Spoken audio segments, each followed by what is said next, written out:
नमस्कार, स्वागत है आपका। मैं हूं आपके साथ सुमित झा।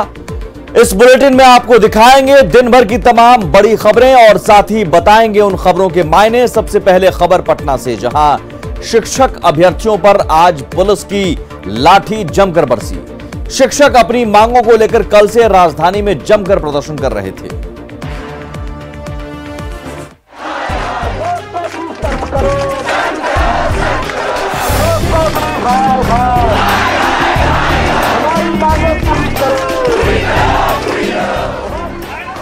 हाड़ कपाती ठंड में पटना पुलिस की लाठी बेहद गर्म थी। प्रदर्शन कर रहे टीईटी अभ्यर्थियों को पहले तो धरना स्थल से खदेड़ा, उससे भी मन नहीं भरा तो लाठियों की बौछार कर दी। तस्वीरों में आप देख सकते हैं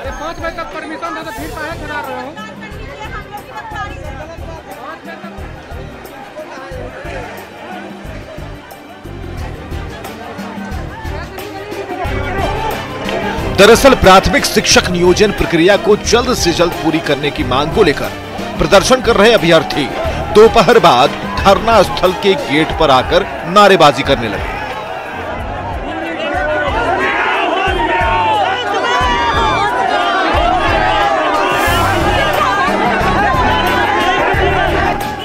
काफी देर तक गेट के पास नोकझोंक होती रही। उसके बाद पुलिस एक्शन में आ गई।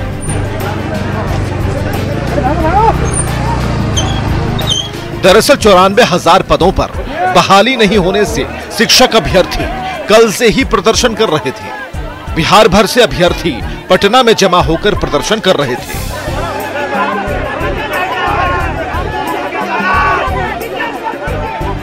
प्रदर्शनकारियों में बड़ी तादाद में महिलाएं थीं, जिसे देखते हुए पुलिस ने अभ्यर्थियों को धरना स्थल से घर जाने को कहा, क्योंकि पुलिस के मुताबिक उनका धरना गैर वाजिब था।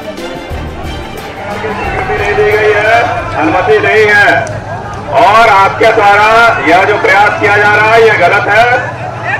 आपको 5 मिनट का समय दिया जाता है, शांतिपूर्वक यहां से खाली कर दें।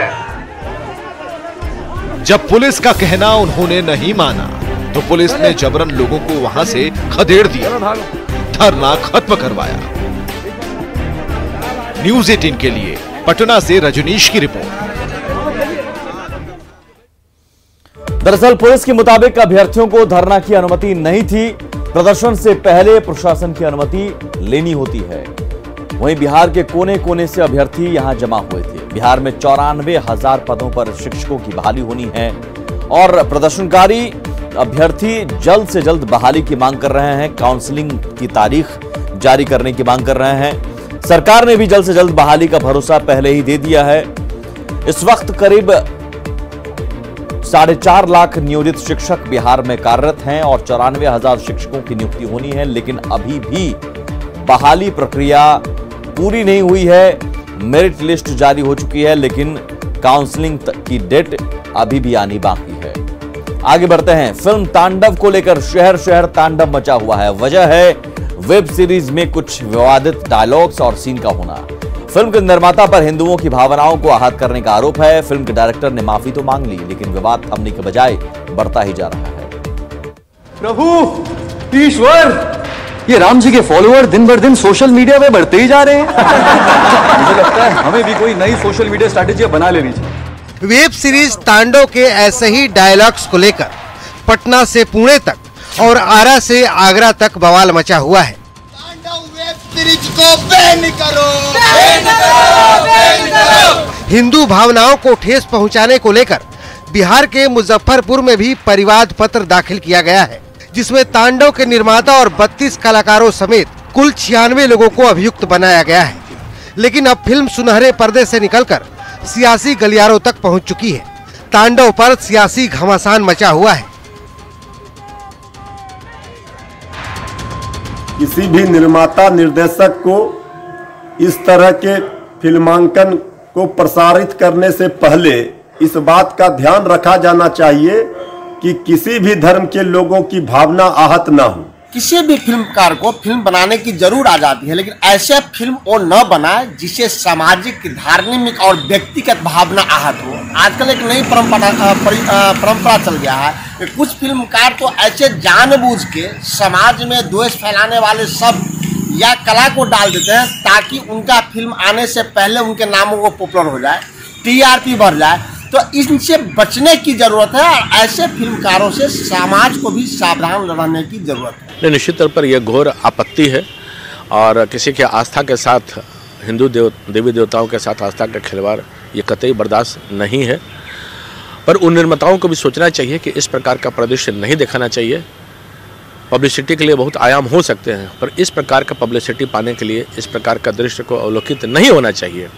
तो निश्चित तौर पर यह घोर आपत्ति है और इस प्रकार का विषय कभी नहीं होना चाहिए। समाज में वैमनस्यता फैलता है, आपसी भाईचारा कभी नहीं रह पाता है। परिवाद पत्र इस देश के अंदर संविधान के तहत किसी को अधिकार प्राप्त है, उस संबंध में तो सक्षम जो न्यायालय वो विचारार्थ करता है। इसलिए ये लोकतंत्र में किसी को अधिकार है, कोई कहीं पर परिवाद पत्र दायर कर सकता है देश के किसी भी कोने में।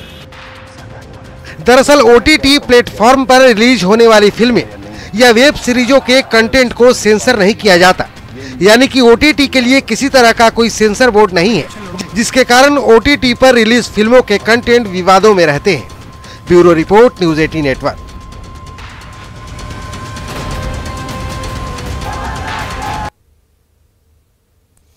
दरअसल संविधान की आर्टिकल 19 अभिव्यक्ति की आजादी का अधिकार देता है।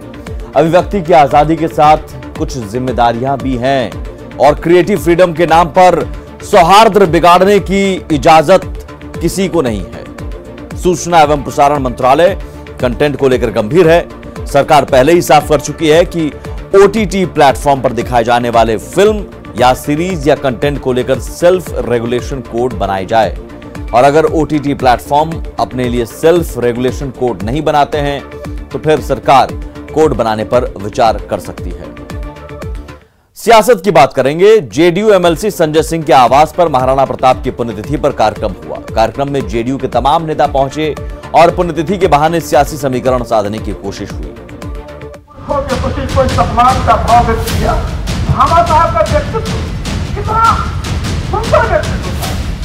महाराणा प्रताप की पुण्यतिथि पर JDU नेताओं ने महाराणा स्मृति समारोह किया। स्मृति समारोह में JDU के तमाम नेता मौजूद रहे और सबने महाराणा प्रताप की वीरता को याद किया। एक ठंडा में एक दिन सोते थे, 2 दिन सोते थे, फिर उस 15 को बदल कितना उस समय भी रवक अवसर देखे कि यदि यहाँ कोई देख भी ले तो दूसरे दिन आवे पकड़ने के लिए तो पकड़ नहीं। JDU नेताओं ने पुण्यतिथि पर महाराणा प्रताप को तो याद किया ही, सियासी समीकरण साधने की कोशिश भी की। जितनी प्रशंसा महाराणा प्रताप के आदर्शों का किया गया, उससे कहीं ज्यादा चर्चा नीतीश कुमार की गई। नेताओं में ये बताने की होड़ लगी हुई थी कि महाराणा के आदर्शों पर चलने वाले सच्चे अनुयायी नीतीश कुमार ही हैं। भामा साहब का व्यक्तित्व कितना सुंदर व्यक्तित्व था, और आज के भामा साहब का व्यक्तित्व पता है ना लोगों को? पता है कि नहीं? आज का कोई भामा साहब अगर थैली ले जाएगा तो साथ में कोई कागज भी लिए रहेगा कि अगर ये कर दीजिए तो साहब मैं जरा ही कर दूं। जरा बताइएगा दिल पर हाथ रख करके कि 45 वर्ष जिन लोगों ने राज किया, 15 वर्ष जिन लोगों ने राज किया, क्या आपके पुरखों के प्रति कोई सम्मान का भाव व्यक्त किया? क्या कोई राज्य का मुख्यमंत्री या बोल पाया आजादी के बाद कि बाबू कुंवर सिंह के प्रति इतिहासकारों ने न्याय नहीं किया? ये अगर दावा किसी ने किया तो माननीय मुख्यमंत्री नीतीश कुमार जी ने किया। हमारा नेता तो सारी जाति धर्म को लेकर चलने वाला, लेकिन बाबू साहब कहकर आपका क्या हक हुआ? आने वाला पीढ़ी भी आपको याद करेगा, चिंता मत कीजिए, हमारा समाज बहुत सम्मान से जीता है। दरअसल विधानसभा चुनाव के बाद जिस ढंग से RCP सिंह को JDU का राष्ट्रीय अध्यक्ष बनाया गया और उमेश कुशवाहा को प्रदेश अध्यक्ष की कुर्सी सौंपी गई, उसके बाद ये माना जाने लगा था कि JDU अपने पुराने समीकरण लव कुश पर लौट आई है। लेकिन अब JDU उन जातियों को साधने में भी जुट गई है जिनकी नाराजगी विधानसभा चुनाव में दिखी। मतलब महाराणा प्रताप के बहाने JDU राजपूत समुदाय को रिझाने में जुट गई है। न्यूज 18 के लिए पटना से आनंद अमृतराज की रिपोर्ट। क्या आपके पुरखों के प्रति कोई सम्मान का भाव व्यक्त किया? दरअसल इसके पीछे मायने कई हैं। इस बार विधानसभा चुनाव में जेडीयू को उम्मीद से कम सफलता, काफी कम सफलता हाथ लगी है।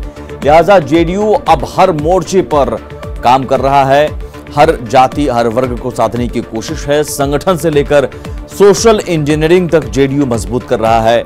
और नीतीश कुमार, हाल ही में आरसीपी सिंह को नीतीश कुमार ने कमान सौंपी है। राष्ट्रीय अध्यक्ष के पद पर उन्हें बैठाया है। कोयरी समुदाय से आने वाले उमेश कुशवाहा को प्रदेश जेडीयू का जिम्मा दिया है। तो लवकुश फॉर्मूला एक तरफ और लवकुश फॉर्मूले के साथ जेडीयू बड़ा मैसेज दे रहा है, तो दूसरी तरफ महाराणा प्रताप की पुण्यतिथि पर कार्यक्रम के जरिए जेडीयू ने बड़ा मैसेज देने की कोशिश की है और जेडीयू ने हर वर्ग को साथ लेकर चलने का संकल्प दोहराया है। आरसीपी सिंह ने साफ किया कि उनकी नजर एमवाई नहीं बल्कि ए से लेकर जेड तक पर है, ए टू जेड पर है। आज बीजेपी अध्यक्ष जेपी नड्डा के सवाल पर राहुल गांधी ने आपा खो दिया और कहा कि नड्डा कौन होते हैं कि वो उनका जवाब दें। नड्डा ने राहुल से चीन, कोरोना और किसान पर सवाल किए थे। जेपी नड्डा मेरे प्रोफेसर हैं क्या कि मैं इनको जवाब देता जाऊं कि कौन है ये? क्या ये हिंदुस्तान के प्रोफेसर है, टीचर है क्या? उनका क्यों जवाब दूं मैं? कौन होते हैं वो? मैं हिंदुस्तान का जवाब देता हूं, किसान का जवाब देता हूं। किसान मुझसे कोई भी सवाल पूछे जवाब दूंगा। एक प्रेस कॉन्फ्रेंस में कांग्रेस नेता राहुल गांधी का ये जवाब बीजेपी अध्यक्ष जेपी नड्डा के उन ट्वीट्स के लिए था जिसमें नड्डा ने किसान, कोरोना और चीन को लेकर राहुल को कटघरे में खड़ा किया था। राहुल गांधी के इस बड़बोलेपन पर बीजेपी ने अब करारा हमला बोला है। बीजेपी की तरफ से क्या बोला गया आगे बताएंगे, लेकिन पहले जान लीजिए बीजेपी अध्यक्ष जेपी नड्डा ने ट्वीट में क्या सवाल उठाए थे। नड्डा ने अपने ट्वीट में कहा था कि राहुल गांधी और कांग्रेस चीन पर झूठ बोलना कब बंद करेंगे? क्या वह इस बात से इनकार करते हैं कि अरुणाचल प्रदेश की हजारों किलोमीटर की जमीन पंडित नेहरू ने चीनी को उपहार में दे दी? बार बार कांग्रेस चीन के सामने आत्मसमर्पण क्यों करती है? किसान आंदोलन के मुद्दे पर नड्डा ने एक दूसरे ट्वीट में राहुल से पूछा कि कांग्रेस भारत के किसानों को भड़काना और गुमराह करना कब बंद करेगी? यूपीए ने स्वामीनाथन आयोग की रिपोर्ट को सालों तक क्यों रोक दिया और एमएसपी नहीं बढ़ाई? कांग्रेस सरकारों के तहत दशकों तक किसान गरीब क्यों बने रहे? क्या वह किसानों के प्रति सहानुभूति केवल विरोध में महसूस करते हैं?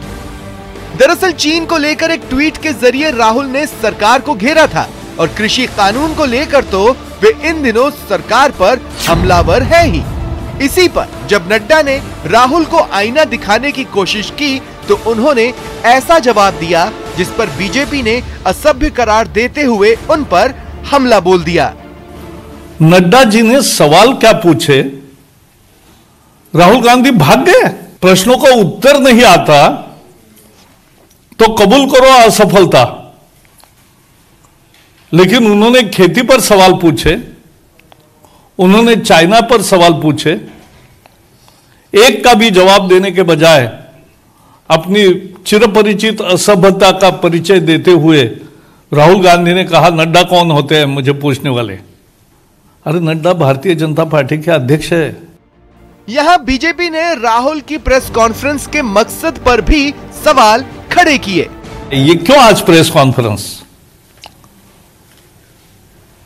कल 10वां राउंड की चर्चा है, तो कैसे भी करके वो असफल कैसे करना? क्योंकि कांग्रेस नहीं चाहती कि किसान के समस्या का समाधान हो, सरकार और किसान की वार्ता सफल हो, यह कांग्रेस नहीं चाहती। बता दें 3 नए कृषि कानूनों के खिलाफ किसानों का आंदोलन 55 दिनों से जारी है। किसानों और सरकार की 9 दौर की बैठक भी बेनतीजा रही है।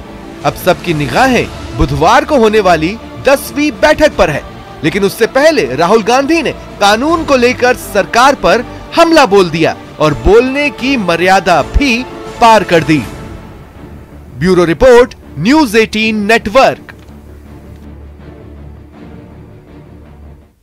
दरअसल सच और झूठ की बात इसलिए उठ रही है क्योंकि 2019 में कांग्रेस ने एपीएमसी एक्ट खत्म करने की बात कही थी। कांग्रेस ने ही अपने मैनिफेस्टो में एपीएमसी एक्ट खत्म करने की बात कही थी। अब कांग्रेस चूंकि सत्ता से बाहर है तो अब इस पर सियासत कर रही है।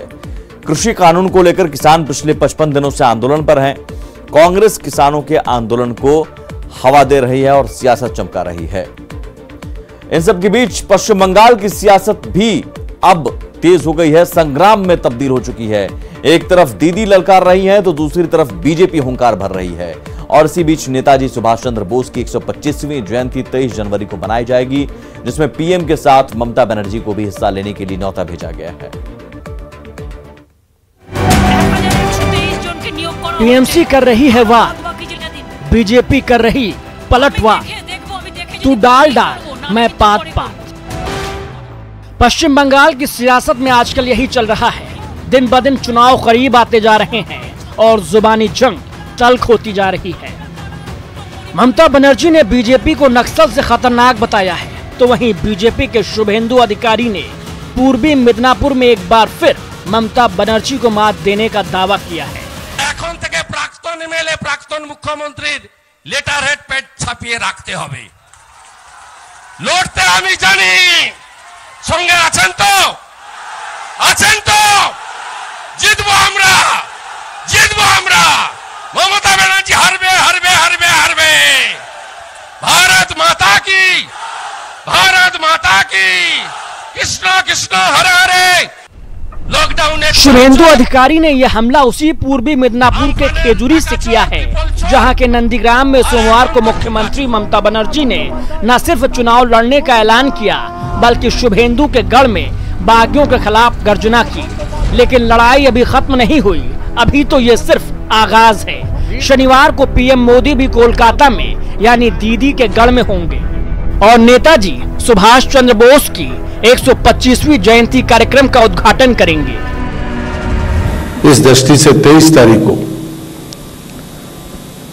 माननीय प्रधानमंत्री कलकत्ता में इस 23 जनवरी को पराक्रम दिवस के आयोजन में शामिल होंगे। मतलब साफ है कि नेताजी की जयंती के मौके को जी भरकर भुनाया जाएगा। Bureau report, news 18 network.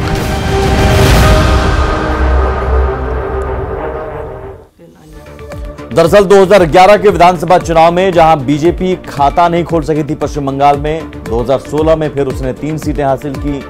2016 में बीजेपी का वोट शेयर 10.16% था और 2019 के लोकसभा चुनाव में यह वोट शेयर बढ़कर 40.25% तक पहुंच गया। 2019 के लोकसभा चुनाव में बीजेपी की झोली में 18 सीटें आ गईं। ममता बनर्जी की पार्टी का वोट शेयर उससे कुछ ही अधिक 44% रहा था। अब जाहिर है बीजेपी का बढ़ना ममता के लिए मुश्किल साबित हो सकती है। पटना का रुख करेंगे एक बार फिर से। आज पटना में नर्सिंग की छात्राओं ने सीएम सचिवालय के पास बवाल काटा। प्रदर्शन के दौरान पुलिस के साथ नोकझोंक भी हुई और कई छात्राओं को पुलिस ने हिरासत में लिया। छात्रों ने पटना में क्यों बवाल काटा, आप भी जानिए इस रिपोर्ट के जरिए।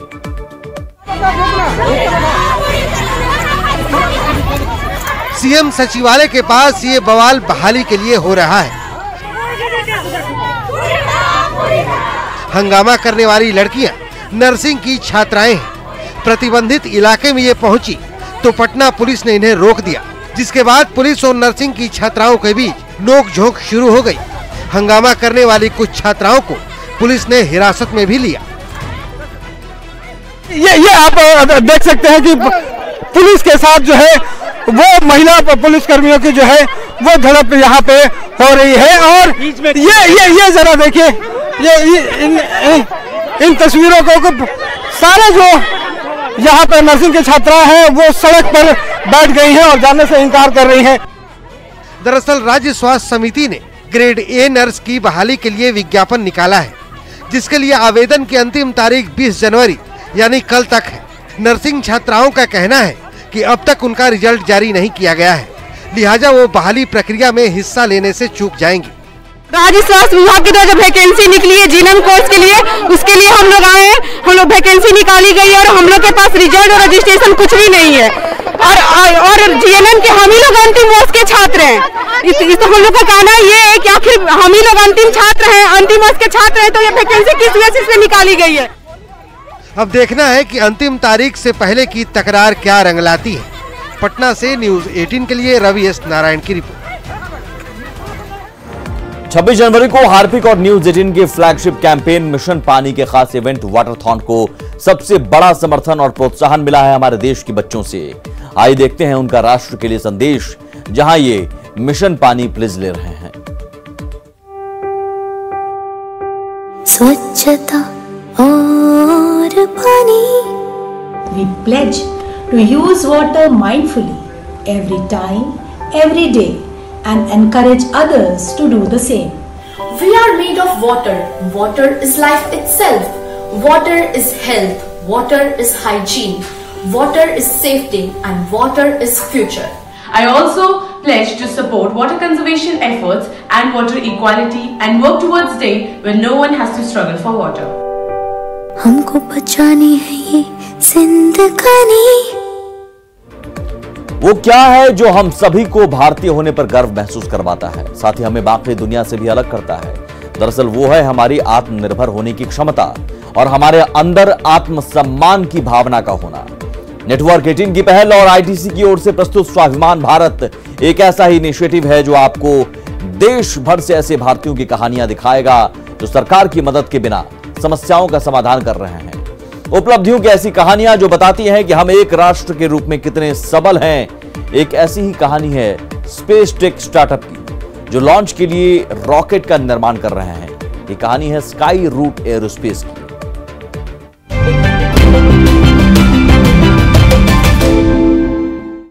नागा भारत डाका और पवन कुमार चंदना एक समय में इंडियन स्पेस रिसर्च ऑर्गेनाइजेशन में रॉकेट इंजीनियर के रूप में कार्यरत थे। उन्होंने अपने खुद की रॉकेट की फैमिली बनाने के लिए 2018 में नौकरी छोड़कर स्काई रूट एरोस्पेस की शुरुआत की। स्काई रूट का मिशन कम लागत में और विश्वसनीय लॉन्च वाहनों को विकसित करना है ताकि कोई भी अंतरिक्ष तक पहुंच सके। It's a completely what product or the rockets which we are building today is completely made in India product for India, for the world. We are creating that trend of building very high tech stuff within India with our own engineers and with our own technical talent available within the country. Skyroot ने launch vehicle guidance, navigation and control functions के लिए in house software भी विकसित किया है और अब ये फर्म 2021 के अंत तक अपने पहले लॉन्च को लक्षित कर रहा है। First private company to actually build a homegrown rocket engine and also successfully test it. And also like a lot of rocket hardware is being manufactured and tested, and it will be tested in the next 1 year. So the journey has been excellent. In fact, we have achieved great milestones for us and for the country. अंतरिक्ष में आधिकारिक तौर पर निजी खिलाड़ियों की भागीदारी को मंजूरी देने वाली सरकार के साथ स्काई रूट एरोस्पेस अब आकाश की तरफ अपना लक्ष्य साध रहा है।